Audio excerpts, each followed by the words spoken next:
তো পরীকে কুলে নিয়ে বসে আছি, আরেক পরীর সাথে মাশাআল্লাহ বলে যাবেন অবশ্যই।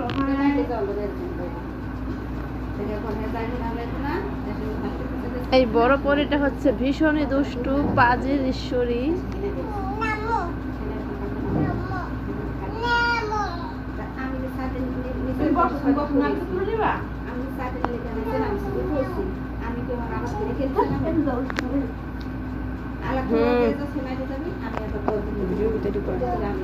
আপনারা সবাই দোয়া করবেন, ঠিক আছে,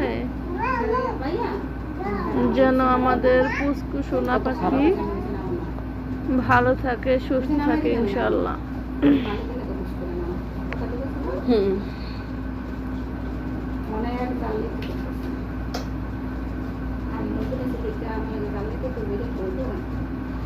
কেন জানি না এই পাগলিটার জন্য একটু বেশি মায়া।